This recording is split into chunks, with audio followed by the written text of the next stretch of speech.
And I could take you to jail today for your unsigned registration card, but I just wrote you a citation for that. That's actually up to 6 months in jail. You think it's funny, sir? I'll take the ticket, sir. I know, but do you think this I'll is take funny? this. I'm allowed to laugh. I can laugh all I want. Go ahead and step out here, sir. Are you doing it? Sir, I'm asking you to step out the... Am I being detained? Yes, sir, you are. Step out the vehicle. Are you serious? Place your hands behind your back for Are me. you serious? Yes, sir. Place your hands behind your back for me. Oh, man, you're serious, brother. I'm not your brother. Believe me, you're not. Yeah, I'll never be your brother. I'll never be your brother. Exactly. You'll never be my. It was extremely common in communist China post Mao that you had these public liturgies in which you shame anyone who is critical of the ruling class. And here you see the same liturgy playing out in these United States. You see that the police officer has total discretion. And when he feels disrespected, he's going to exact his revenge on that citizen, Bug, and he is going to extract the level of penance and contrition, which is commensurate with the crime of mocking these fake an unsigned registration card, Yeah. Well, the police thing is an interesting thing, right? Because at best, we're going to get the best of our society in the police, which isn't very good.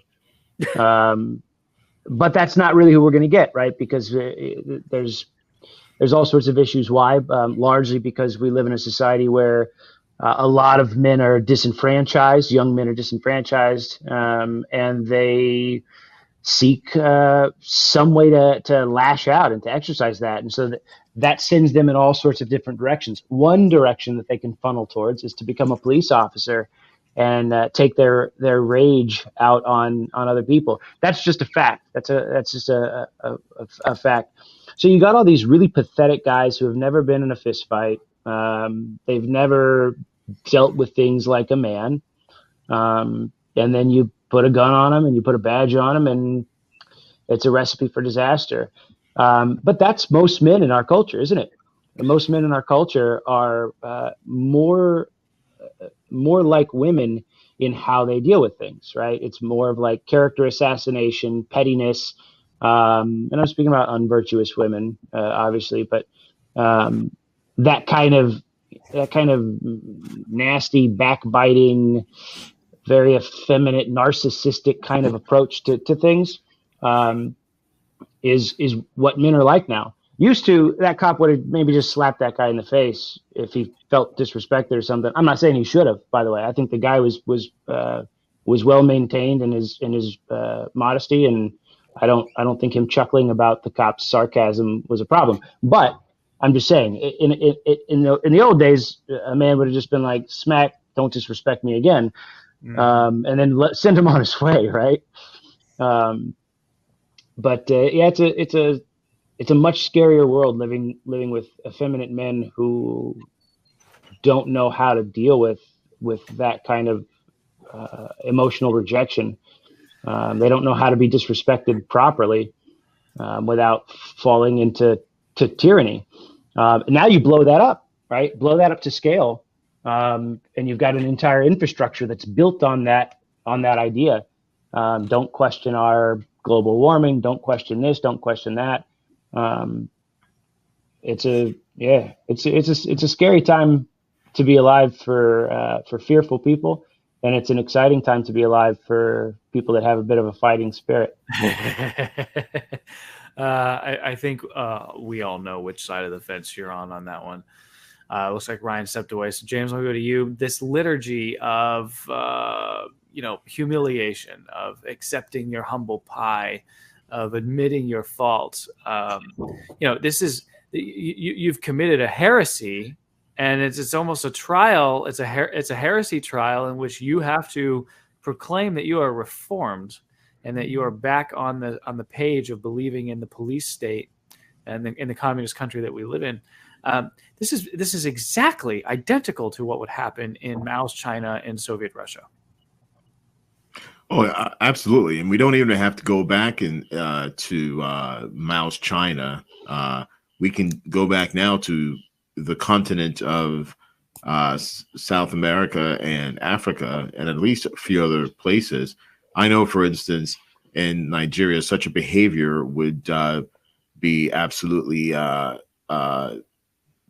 intolerable by people of the law out there, but then again, the difference is people out there are not making a living wage when they're out on the streets policing. And so they stop you for any small infraction in hopes to put you in a situation where you have to bribe your way out of that situation. And something as inconsequential as a smirk or a laugh is looked upon as a total disrespect. And pretty much you'd probably be met with the butt of a gun if you were to have such a behavior displayed right there and then in front of that peacekeeping officer. But such a thing, is not necessarily something you and I see on a regular basis. Depending on where you live in the United States, we have now a lot of retired, what do you want to call them? Retired military personnel who are now in the ranks of the police officers who have not fully recovered from whatever it is they were dealing with, and they're all tatted up, and a good portion of them are actually atheists. They're all tatted up, and they have, very, very, I'm trying to watch my words here, but there's really not people you would trust with your little kids or with your spouse, because that these men are very small men, as Bug has just explained, and they can't take the insult away a man normally would, and kind of walk off, give you your citation, and walk away. They have to make a public spectacle of you, and you can be sure that his sergeant at the police department is probably applauding him for this a disciplinary measure he took by taking the man out of his car and basically hauling him off to jail, having his car towed. Who knows where he was driving. I don't know if this was a state trooper or something of that sort, but if you're having to tow your car, going to go get your car, that's maybe 60, 70 miles away from where you live, that's a bit of a hassle. And any officer who's driving a state trooper should understand that, and should sort of act accordingly rather than creating a greater problem. And it's certainly reprehensible that such a thing it does happen, and we allow it to happen by continuing to praise these men without any sort of checks and balances in place. When I was 19, maybe I was 18. Keep in mind, I grew up a child actor. I was an absolute maniac. I was walking home. I had way too much to drink, and I was with a buddy that had a warrant out for his arrest. And the cops stop us because they see two guys stumbling down the road. And me, being in my idiot state, thought that I'd be able to fight the cops off while my buddy made an escape. Wow. So I went to it, and I did a terrible job at it. And they put me on the ground very quickly, cuffed me, got in the car. I was in the car for about an hour as 5 other cops show up, and they get the guy's stuff figured out, realize that he's wanted in Florida, and they load him up and haul him off. Never even saw that guy again. But so one by one, all the other cops, the supporting cops, all roll out. And then I'm just sitting in the back of the car with these 2 cops that I tried to fight with, right? And I full on went for him. And the guy driving, he goes, "All right, well, that's all done with. So you want to go to jail or you want to go home?" And I said, home. I want to go home. He goes, "All right, where do you live?" He drove me to my house, dropped me off, said, "All right, hey man, get yourself taken care of. I hope you feel all right when you wake up tomorrow." That was it. Different kind of man. I was a different kind of man. Yeah, absolutely. Well, that's back when it was serve and protect. The whole Right. notion of the police as a civilian militia, not as for the urban setting, not for military, which are military. I mean, military just is supposed to destroy things, take up positions, and um, do what a military is supposed to do. Cops, it's all very different. Now, on that note, I'm going to pause just for a moment so Mike can do the station ID. And you're muted. Ryan, the militarization of the police is really like, I think, the convergence. We see the police have tanks now. They have automatic weapons. They have a lot of body armor. They have a lot more armaments, a lot more weapons, surveillance tools. They have financial tools. I mean, we live in a police state where your county and state level police are like, equivalent to the armies of small nations, and yet we also live in a country that is patently unsafe. Violent crime is on the rise. The cities are being hollowed out. So, the more guns that we give the police, it doesn't appear to be making anything more safe in these United States. And you're going to get hauled off to jail for 6 months for failing to sign your registration card, which is just leads to the point of all of us are committing crimes every day unknowingly, because there are so many unjust and unjustifiable laws on the books that nobody can keep straight. It's all arbitrary now. Right. And like not signing your registration card, it's like, what? Or your driver's license, whatever it was you didn't sign. And like, that's a crime that can land you in jail. I mean, if it's such a crime, and I can't see how it is, give them have a fine in there or something. Like, even I think that's wrong too, the whole notion of it. But if you have to, a fine, what is it? What benefit is that to the common good? And take a guy and stick him in a cage for 6 months because he didn't sign a form. That's what you associate with Stalinist Russia. That's what you associate with Maoist China. That's what you associate with totalitarian and dictatorial regimes, not with the supposed land of the free. And by the way, Clint in the chat, I did pretty damn good for civilians. So, so with that, I mean, police are supposed to protect and serve. That's the whole notion of it. I've known good cops. I've known, or at least I've had run-ins with questionable cops in different places. But an incident that happened to me was kind of similar with this guy. There's on the way back to my house, or what will be my future house, my future property. There's this one, barren road, there is a stop sign for railroad tracks. Now, mind you, the ground is completely flat. Even at night, you can see in all directions, unless it's a new moon. You can see clearly whether there is a train or not. So I just run it. I don't have time for that. Always skip through that light. So one night I was coming back home late after working late, and of course I ran it. Cop lights up, pulls me over as I hit the crossroad, and says, "Hey, did you see the stop sign there?" I said, "Yep." Why didn't you stop? It's like, I elected to ignore it because it's a ridiculous stop sign. And he's like, "Oh, well, stop means stop, right?" He's like, "Yeah, but I elected to ignore it because I can clearly see in every direction no train is coming." He's like, all right. He just gives a quick look in my eyes. I hadn't had a drink that night, actually, thankfully, because that's what he was really looking for, is DUIs. Yeah. Ran my stuff for a warrant, came back and just told me to have a nice night. Because he's looking for a DUI. He doesn't care if I have my, if I'm pulling my rank of my anarchist stuff over a stop sign. So, this cop, on the other hand, would have hauled me off and for whatever he would come up with, and that's the thing. And that's the difference between a guy, in this case, it's a local sheriff. They live here. They actually have to live in the county generally. And, they are, around. So they know people. There's a big focus, which is a direction that comes from the sheriff, trying to be involved. That doesn't mean they're all perfect, and they all, there's some offices in the sheriffs that aren't so great. And the same thing with the local city cops here and where I live, way north. It's the same type of thing. There's networking still. There's still that local cop mentality that's managed to survive. But all it takes, one guy to come in, and all of a sudden wipe that away. And that's right. One of the problems, is that will happen, especially if there's questions of funding, questions of other things. And what's going to happen once you equip police with automatic weapons, with what the Democrats are always screaming up and down are weapons of war. It's like, I can see, just from a law enforcement perspective, a reason to have, at least a minimum number of those weapons in a squad capable of using them if you have an unprecedented situation with, you know, some extremely heavily armed fentanyl runners or whatever the drug of choice that's being trafficked up through Canada down California through Idaho or whatever. And they get in a situation where shotgun's not enough and they can call such a unit.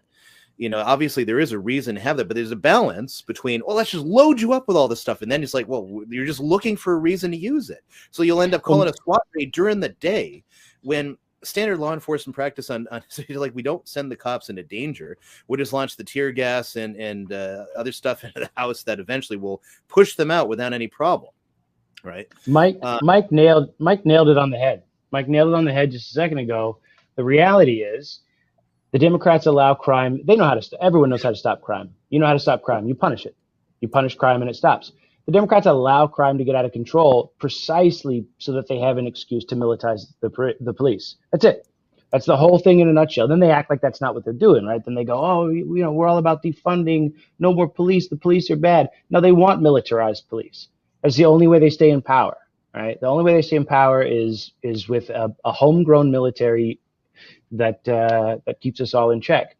So it's a whole game, because now we're in a position where it's hard to say, I don't want police to have all this stuff, because people go, whoa, what are you, soft on crime? No, I want the crime solved so that we don't have to have militarized police. Yeah, right. And it seems like they're building a case for Judge Dredd. You know, I mean, yeah, that's exactly it. It's exactly what's happening. Yeah, and it's the Hegelian dialectic too. It's a false dichotomy.